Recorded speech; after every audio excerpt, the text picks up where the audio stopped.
Entre Madrid et la Catalogne, l'affrontement se poursuit. Alors, quelle peut en être l'issue? On pose la question à mon invité, Edouard Salsa, avocat au cabinet Squire Patton Boggs et spécialiste de l'arbitrage international. Bonsoir, merci beaucoup d'être avec nous. Alors, Mariano Rajoy a vraiment, pour le coup, formulé un ultimatum, 5 jours pour que finalement Carles Puigdemont puisse clarifier sa position.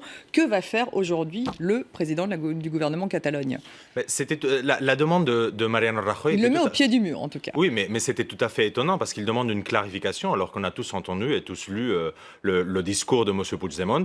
Dans le discours de M. Puigdemont en siège parlementaire, il n'y avait pas de déclaration d'indépendance. Ce qu'il a dit, c'est qu'il assumait le résultat du référendum et il suspendait l'application de la loi qui l'obligerait à déclarer l'indépendance. Mais ça, c'est votre interprétation, parce qu'on a l'impression que son discours était tout de même ambigu, qu'il souhaitait une déclaration. Enfin, c'était une sorte de déclaration d'indépendance différée plutôt que... En tout cas, moi, peut-être c'est par des formations professionnelles, mais je tiens quand même à la lettre. Et donc, la lettre ne disait pas ça.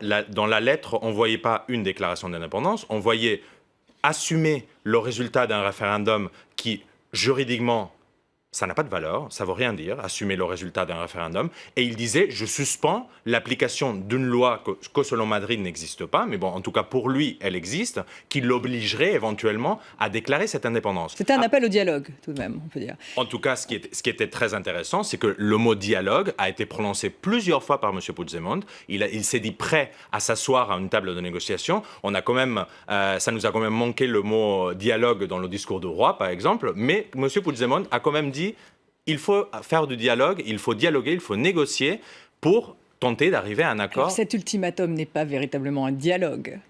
Effectivement, ce qui est dommage, je pense que M. Rajoy et son gouvernement a été pris un peu à l'improviste et donc ils ne s'attendaient pas du tout à une offre dialogue. Et donc, pour le coup, ce début d'actionnement, de façon ambiguë aussi, mais ce début d'actionnement de l'article 155 qui permettrait une intervention directe... Oui, parce qu'au bout de 5 jours, il peut effectivement dégainer l'article 155 de la Constitution. Il pourrait demander l'autorisation au Sénat, mais pour ça, il lui faut une violation de la loi.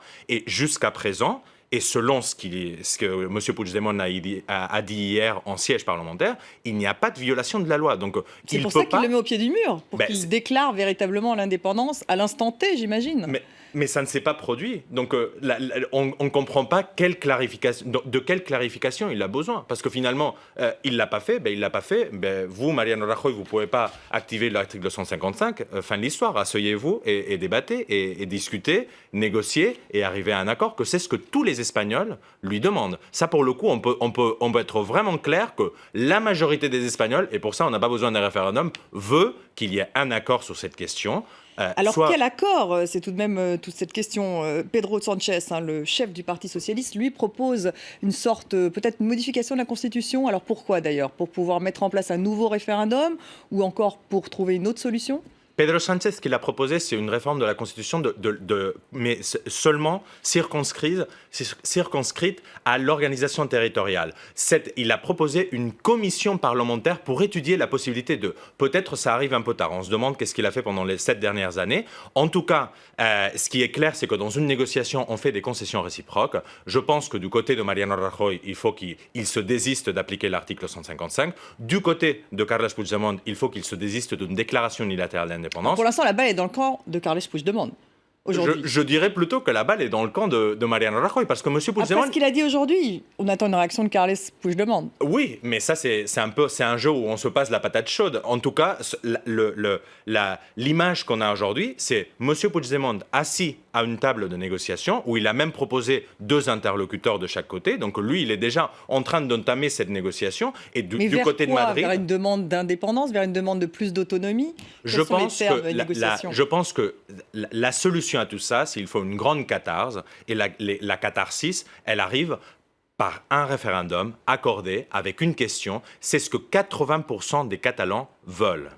Une question, c'est-à-dire donc un référendum légal? Un référendum légal accordé avec Madrid, évidemment. Donc demandant s'ils veulent l'indépendance ou pas. Effectivement. Donc on refait un référendum légal cette fois et ensuite on agit. Légal ou en tout cas accordé, parce que la légalité, vous voyez, c'est toujours discutable. Mais en tout cas accordé avec Madrid. Merci beaucoup d'avoir été avec nous, Edouard Salsas, avocat au cabinet Squire Patton Boggs.